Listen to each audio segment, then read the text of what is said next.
everybody, it's me Nate, aka Devil Dog, and I'm back with another video. I've had a lot of people ask me if I would do a rant on the Nintendo Switch 2. And I dug deep and I got the facts and I found out certain things about this particular system that are quite interesting. So we're going to get into a rant, but first I gotta say, right out of the gate, I have to say that the Switch 2 is a dramatic improvement over the original Switch. Its size is 4.5 inches tall by 10.7 inches wide, so it's actually larger than the original Switch by about an inch or so, but it's still larger. The weight of it weighs a little over a pound now, so it actually weighs more than the original Switch. The screen is a lot better than the previous screen. This one is a captive touch screen, 7.9 inch wide LCD screen that can go up to 1920 by 1080 on the pixels on the handheld screen itself, and it supports HDR10 support and VRR up to 120 hertz. So in layman's terms, it's a lot beefier and a lot better than the previous Switch. Well, then again, whenever you create a new gaming system, it should be better and more improved. As for storage, this one's a hefty change. It's 256 gigabytes. That's up from 32 gigabytes from the original Switch. The original Switch, you had to buy like extra cards for it, but yeah, it's a significant jump in total gigabytes of storage. It uses Wi-Fi 6 and Bluetooth like the original one did. Now, here's the main draw with this thing. This thing is actually, for a portable game, a pretty beast in its own right. The video output, the max on it, is 38 by 40 by 2160. It's 4K. Now, it is 4K, but it locks it at 60 frames a second. That's in TV mode. So when you're playing it, you can play 4K 60 frames a second on your TV, or you can run it at 120 frames a second, but it lowers the resolution down to 19 by 20 by 1080. Okay, by 1440, which actually is still, it's not 4K, but it's still very impressive to be able to have it run games in 120 frames a second. Now, handheld mode, obviously the max of it is 1920 by 1080 because that's the pixel resolution of the handheld. You can't get any higher than that on it because that's just the resolution size of the screen itself. Now, along with a bunch of other bells and whistles, it has built-in microphone, it has noise cancellation, and echo cancellation, and honestly, it's pretty interesting. Now, keep in mind, the last Switch, in terms of what it could put out compared to the 38 by 40 by 2160, the Switch 2, the original Switch could only do a 1080 by 720 resolution. So it is a drastic step above. I'm calling this basically the equivalent of a, like a PS4 Pro, okay? It's better than a PS4. It's up there almost like a PS5 in terms of what it can actually do. Now, it still runs off of USB-C ports, 2 ports, in fact, they used to charge the system and other things. It plays both Switch and Switch 2 games, which is nice. So if you have a collection of Switch games, you can actually play it on this and bump the resolution up if it allows it, or at least the frames per second. So that's good. And it has a micro SD slot. Now, this time, it goes up to 2 terabytes that you can put on the micro SD slot. But it has a caveat. The caveat is it only works with a micro SD Express cards. So if you get something that's not a micro SD Express, you can only use it for screenshots. Okay, so keep that in mind. It has new accelerometers, gyroscopes in it. Now, the battery about this thing is what's really interesting. It runs with a lithium-ion battery, but this time, it only can handle 2 to 6 hours playtime on a 3-hour charge. That is down because the original Switch was 4 to 9 hours worth of gameplay. And they say that varies on what game you play, of course. And the Joy-Cons have like a 20-hour playtime life on them with roughly a 3-hour charge. Now, all that's all fine and dandy, but now it gets to the nitty-gritty, and the fact of why people are up in arms and pissed off over this thing is the price. Okay, the price of this system itself is $450 for the system, and they're saying $80 to $90 per game. That's right, and people are up in arms and furious over this. How dare Nintendo do this? How dare they're putting their foot in and trying to make more money? Well, I hate to tell you this, people. This isn't going to be a rant you're expecting. I have to say I don't agree with the price hike, but anyone with a brain that knows what's currently going on in the United States knows that there is tariffs been put on every single country. The majority of all products made and produced by Nintendo is in Vietnam. Okay? So if you look it up and you see Nintendo is doing this to counteract for the cost that they have to pay for the tariffs. Yeah, remember a long time ago, everybody was like, oh, this is great. You know, I've always tried telling this to people. People are stupid. They don't understand how tariffs work. If you say, hey, you, Bob, in Zimbabwe, you're going to have to pay 20% more to ship that to America.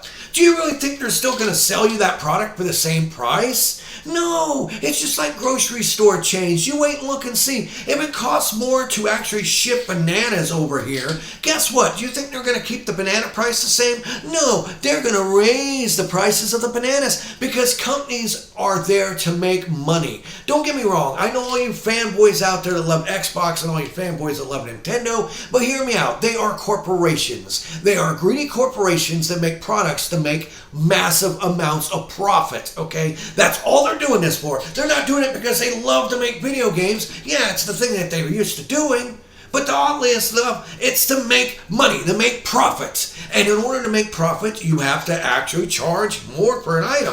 Now, naturally, with the cost of technology and everything going through the roof, you wait like a year or two after the Switch 2 comes out, and much like buying a brand new TV, like an 8K TV, eventually the price will drop and drop and drop. But when you first buy a new product, there's always that premium extra price you pay. Look how much a PS5 cost when they first came out, if you could get one, not talking about going through a scalper. Okay, going through a scalper, you're an idiot for doing that to begin with. But that's what I love about PS5 Pro. Nobody bought the damn thing, so all those scalpers had to end up selling at a loss, which I think is great. But that's the problem with society. Everyone's up in arms and pissed off about Nintendo charging these prices. The only thing I can actually say, which is bullshit about this, is the fact that they still want to charge $80 to $90 even for the digital copies of the games. Okay, now that's where I have a fucking problem. Okay, Nintendo, you are pretty much trying to push the goalpost to see how much extra money you can get. People can get furious, and you're going to backpedal a little. I can understand the fact that you're doing this because mostly all your products are made in Vietnam, and there's more tariffs being added thanks to Donald Trump. Okay, I understand that part. Okay, the physical stuff I agree with, but I've always said this about when it comes to digital. Why does it cost the same, or if not in this case, the same price or more? You're not buying a physical item. You're paying for a digital download where you don't actually own that fucking game. And eventually, if they decide that you don't own the rights on it, they can flip a switch and it won't fucking work no more. So that's the problem I have with Nintendo. While I don't agree with their idea of raising the price, but the fact is to counteract the tariffs that have been put into place, which I kind of understand, because that's going to happen with the cost of everything, people. Yeah, it is. Everything's going to go through the fucking roof, and there's nothing you can do about it. But I will agree with people out there that it's complete bullshit that they're still charging those high prices when it comes down to a fucking digital version of something. If you're paying money for something and it's not physical, why is it the same price? Why is it $80 to $90 fucking dollars? What's that mean? Can the Switch 2 run fucking Grand Theft Auto 6? What's that going to be, a fucking $300 game? They already say they want to make it fucking over $100 when it comes out on PS5, and that's bullshit.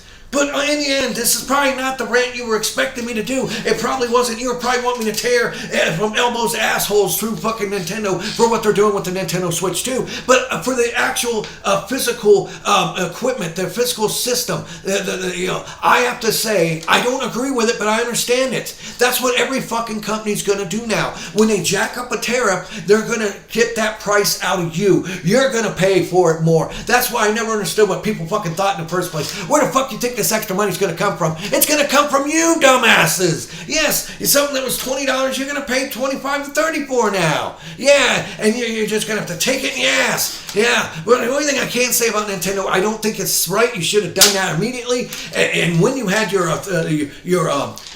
Nintendo Direct, you never even talked about that. You just talked about certain things about the games and the system. You didn't really even talk about too much of the tech specs or nothing. And you sure as fuck didn't tell the people the price. But now when it came out, $450 for the system and $80+ per game. But wait, if you buy the combo pack for $500, you'll get a digital download of the Super Mario Kart World or whatever it's supposed to be with it.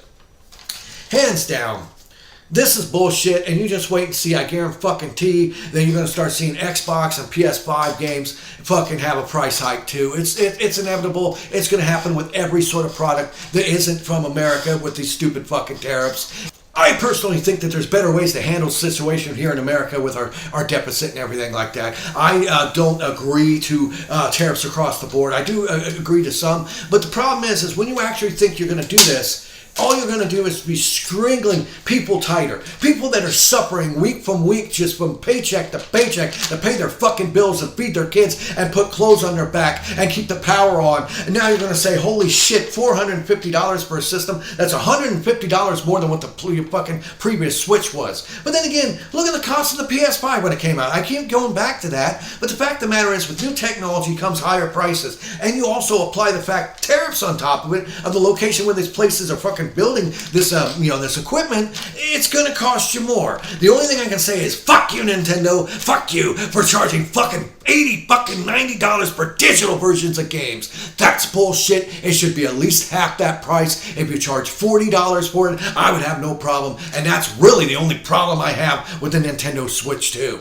Please leave in the comments below. I'm sure I'm going to get a lot of comments from people that agree. No, you're all going to disagree with me on this. But honestly, the fact of the matter is, think rationally, people. You have cell phones. You can look up the information and find the facts for yourself. Get your facts straight and then realize you're getting mad about something that a massive corporation that's supposed to make massive profits is doing for a new piece of equipment, which normally always charges more. But once again, please leave in the comments below. Give me a thumbs up. Subscribe to my channel. I cannot wait to respond to your remarks on this particular video. And of course, here at Devil Dog Gaming, we always end our videos by saying, have fun, play hard, and remember, people, the devil is in the details. Peace out until next time.